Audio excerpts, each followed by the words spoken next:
Hello दोस्तों, welcome to my channel. मैंने पिछले वीडियो में आपको बोला था कि मेरा एसबीआई क्लर्क और आईबीपीएस क्लर्क दोनों में ही सिलेक्शन हो गया है। तो एसबीआई क्लर्क मैंने ज्वाइन नहीं किया क्योंकि मैं वो आसाम से अप्लाई किया था। आईबीपीएस क्लर्क का मेरा वेस्ट बंगाल से ही था, तो इसीलिए मेरा पीएनबी में सिलेक्शन हुआ है। तो पीएनबी से जो मेल आया था मुझे डीबी के लिए, और डीबी का एक्सपीरियंस मेरा कैसा रहा वो मैं आज आपके साथ इस वीडियो में शेयर करने वाला हूँ। तो सबसे पहले यहाँ पर है मेरा नाम, मेरा फादर का नाम और मेरा एड्रेस यहाँ पर दे दिया है उन लोगों ने। और उसके बाद यहाँ पर एक जगह है जहाँ पर मुझको पासपोर्ट साइज़ फ़ोटो फिक्स करना पड़ा। बेसिकली क्या करना होगा आपको, ये जो मेल आएगा कोई भी बैंक के तरफ से, तो ये मेल का एक प्रिंट आउट लेना पड़ेगा। उसके बाद वो प्रिंट आउट के ऊपर यहाँ पर एक पासपोर्ट साइज़ फ़ोटो फिक्स करना पड़ेगा और क्रॉस साइन वो वहाँ पर जाकर करना पड़ता है, ठीक है। इसके बाद ये जो जगह है यहाँ पर left thumb impression bank official आपसे लेंगे, और उसके बाद कैंडिडेट्स सिग्नेचर यहाँ पर एक लगेगा, ये भी वहाँ पर जाकर आपको करना पड़ेगा। उसके बाद इन लोगों ने ये मेल का जो सब्जेक्ट है वो दिया है, provisional allotment for the post of customer service associates in clerical cadre, submission of document and LLPT. ठीक है, मतलब कि डॉक्यूमेंट वेरिफिकेशन है, और एलएलपीटी मतलब लोकल लैंग्वेज प्रोफिशिएंसी टेस्ट होगा यहाँ पर, वो इन लोगों ने बोला है।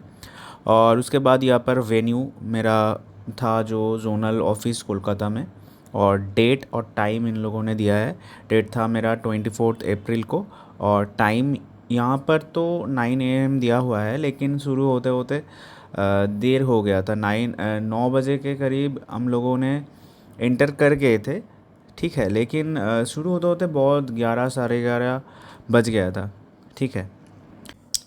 देन यहाँ पर है असली चीज़, डॉक्यूमेंट्स टू बी सबमिटेड। जो डॉक्यूमेंट्स आपको सबमिट करना पड़ेगा वहाँ पर, तो यहाँ पर देखिए एक बड़े लिस्ट है डॉक्यूमेंट्स के।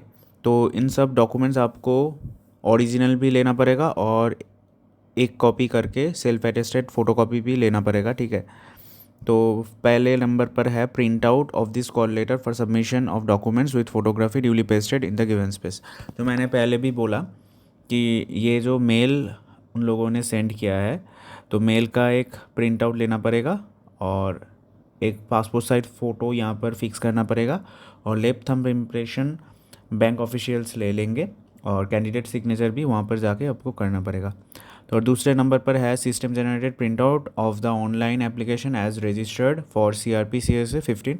मतलब कि ऑनलाइन एप्लीकेशन आपने जो किया था IBPS क्लर्क के लिए, वो एप्लीकेशन फॉर्म आपको प्रिंट आउट करके लेना पड़ेगा, लेकिन शायद इसका ज़रूरत नहीं पड़ेगा क्योंकि उन लोगों के पास भी ये है, तो ज़रूरत नहीं लगेगा शायद। लेकिन मैं तो ले गया था, लेकिन नहीं लगा वहाँ पर, ठीक है। उसके बाद है proof of date of birth.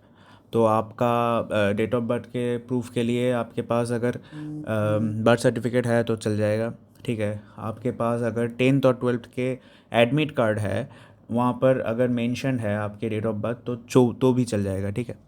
उसके बाद है 4th नंबर पर marksheet and certificates for graduation और इक्विवेलेंट। इसके मतलब है आपका ग्रेजुएशन का जो मार्कशीट्स है, सभी मार्कशीट्स आपको ले जाना पड़ेगा, और जो सर्टिफिकेट है ग्रेजुएशन का वो भी नीडेड है।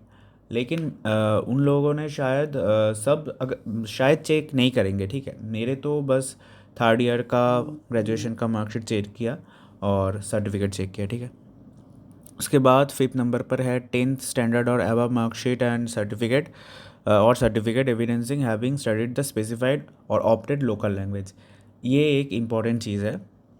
आपने अगर LLPT मतलब लोकल लैंग्वेज प्रोफिशिएंसी टेस्ट के लिए आपने अगर ऑप्ट नहीं किया हुआ है, तो उन लोगों को ये प्रूफ दिखाना पड़ेगा कि आपने 10th या फिर 12th को आपके फर्स्ट या सेकेंड लैंग्वेज पे आपके जो लैंग्वेज वहाँ पर था, ठीक है।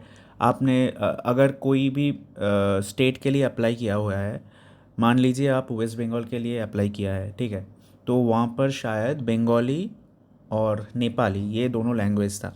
आपने अगर 10th और 12th के आपने आपका फर्स्ट या फिर सेकंड लैंग्वेज अगर बंगाली या फिर नेपाली है तो ठीक है, वो उन लोगों को ये प्रूफ दिखाना पड़ेगा कि आपके वो एडमिट या फिर मार्कशीट पर वो मेंशन रहना पड़ेगा, ठीक है। अगर नहीं है तो आपको लैंग्वेज प्रोफिशिएंसी टेस्ट देना पड़ेगा। उसके बाद है proof of computer literacy test, computer literacy sorry, valid as on 21/8/2025। इसके मतलब है 21/8/2025 के पहले आपके पास एक कंप्यूटर लिटरेसी प्रूफ होना चाहिए। अगर आपके जो आपने जो ग्रेजुएशन किया हुआ है या फिर आपके 10th या 12th पर अगर कंप्यूटर सब्जेक्ट था और मार्कशीट में वो शो कर रहा है तो आपको नहीं लगेगा कंप्यूटर सर्टिफिकेट। लेकिन अगर नहीं है तो आपको कंप्यूटर सर्टिफिकेट एक लगेगा, और वो भी 21/8/2025 के पहले होना होगा, ठीक है। और 7th पर है कास्ट सर्टिफिकेट्स। अगर आप कुछ कास्ट से बिलोंग करते हो तो आपको कास्ट सर्टिफिकेट लाना पड़ेगा। और 8 नंबर पर है EWS सर्टिफिकेट। अगर आप EWS कैटेगरी से बिलोंग करते हो तो EWS सर्टिफिकेट लगेगा। और उसके बाद 9 पर है कोई फिज़िकली हैंडीकैप्ड अगर कैंडिडेट है तो उसके लिए सर्टिफिकेट लगेगा। और 10th पर है जो डिवोर्सी है, ठीक है, और जुडिशियल सेपरेशन के आपको एफिडेविट देना पड़ेगा शायद। और 11 पर है, और जो डिफरेंट टाइप्स के जो कैटेगरीज रहता है तो वो सब है यहाँ पर। 11 12 पर एक सर्विसमैन के लिए लिखा हुआ है 12 13th। और 14 में शायद जो जो लोग पहले अगर कोई गवर्नमेंट या फिर क्वासी गवर्नमेंट ऑफिस या फिर PSU में जॉब करता था तो उन लोगों को NOC एक लाना पड़ेगा, ठीक है। उसके बाद 15 पर है photo and address identity proof, जो कि है आपका आधार। 16 पर है पैन कार्ड और proof of applied for pan number, pan card को आपको लेना पड़ेगा यहाँ पर। और 17th पर है प्रूफ ऑफ नेशनलिटी और सिटीज़नशिप। ये आप वोटर ID भी दे सकते हैं, आप बर्थ सर्टिफिकेट भी दे सकते हैं, आप पासपोर्ट भी दे सकते हैं, कुछ भी चल जाएगा, ठीक है।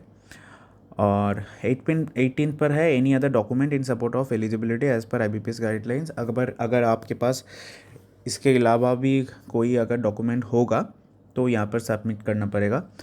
तो देन यहाँ पर लोकल लैंग्वेज प्रोफिशिएंसी टेस्ट के बारे में दिया हुआ है। तो ये क्या है, आपने अगर जिस स्टेट से आप अप्लाई कर रहे हो वहाँ का जो लोकल लैंग्वेज है वो आपने अगर 10th या फिर 12th में नहीं पढ़ा है, आपके फर्स्ट या सेकंड लैंग्वेज में से वो नहीं था, तो आपको ये देना पड़ेगा, आपको ऑप्ट करना पड़ेगा LLPT। और LLPT में कुछ नहीं, बस लोकल लैंग्वेज में आपको न्यूज़पेपर रीड करना पड़ेगा, और रीड करने के बाद उसका जो आपने क्या समझा वो आपको लोकल लैंग्वेज में बोलना पड़ेगा बैंक ऑफिशियल्स को। और शायद कुछ टॉपिक देंगे आपको, उसमें थोड़ा सा लिखना भी पड़ सकता है आपको, ठीक है। तो यही है, कुछ ज़्यादा नहीं है।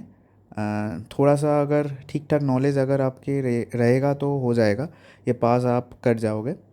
तो यही था। और मेरा जो एक्सपीरियंस था वो मैं आपको बताऊंगा।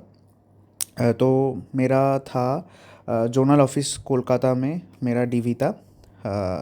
रिपोर्टिंग टाइम 9 AM था, और 9 बजे से ही उन लोगों ने हम लोगों को अंदर ले लिया था, ठीक है, अंदर बुला लिया था।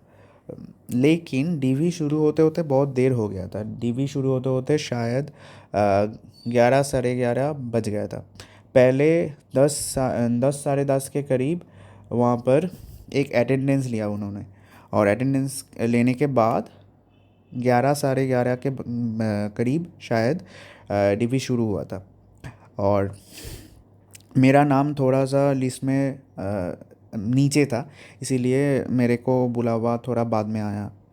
लेकिन मेरे DV के टाइम बहुत ज़्यादा नहीं लगा, मेरा 5 मिनट्स में ही हो गया था, मेरा सब कुछ ठीक ठाक था। आपके अगर डॉक्यूमेंट्स सही है, ठीक है, तो आपको ज़्यादा टाइम नहीं लगेगा।